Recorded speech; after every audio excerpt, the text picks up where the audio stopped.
बेमेतरा जिला में लगातार 2 दिन ले हुई बेमौसम बरसात के सेती मंडी में रखे गए धान भीगे के डर ले और खतरा महसूस होता हवे ताकि धान गीला छन हुए।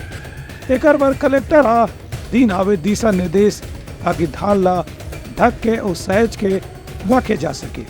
प्रदेश के अलग अलग जिला में पाछू 2 दिन में हुए बेमौसम बारिश कारण खुला में रखे या मंडी में रखे धान के ऊपर खतरा बढ़ गया हवे। ऐसे बेमेतरा जिला में काली देर होवत लगातार बारिश के सेती किसान मन परेशान हो गए हैं। दूसर कोती धान के खतरा ला देखत कलेक्टर PS एल्मा धान खरीदी केंद्र में और खुला खेत में जहां भी धान रखे है ओला प्लास्टिक तिरपाल से ढके के निर्देश जारी करे हैं।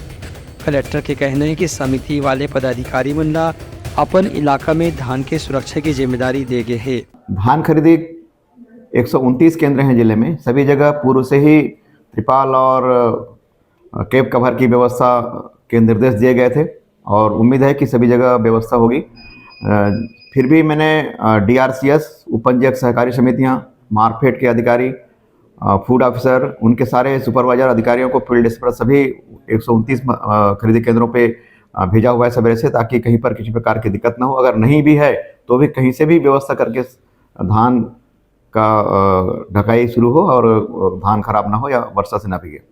परिवहन के लिए थोड़ी लंबी प्रक्रिया है कि DO काटना है, मोटा पतला और सारा चीज़ प्रोसेस पे होता है, तो इसमें मैं ये नहीं कह पाऊँगा कि इतने प्रक्रिया तेज़ी होगी। हाँ, लेकिन जो व्यवस्था है उसको हम लोग तेज़ी से ला सकते हैं ताकि मौके पर धान खरीदी केंद्रों पर धान खराब ना हो। दूसर कोती कलेक्टर के यह कहना है कि धान ला खुला में जहाँ कहीं भी रखे गए है और सुरक्षा की जिम्मेदारी धान खरीदी केंद्र के सहकारी समिति के प्रबंधक बन के हवे। यदि ये विषय में कोई भी कमी पाए जाए तो दोषी अधिकारियों के खिलाफ कठोर कार्रवाई करे जा सकत है। ब्यूरो रिपोर्ट उत्तलंघा न्यूज।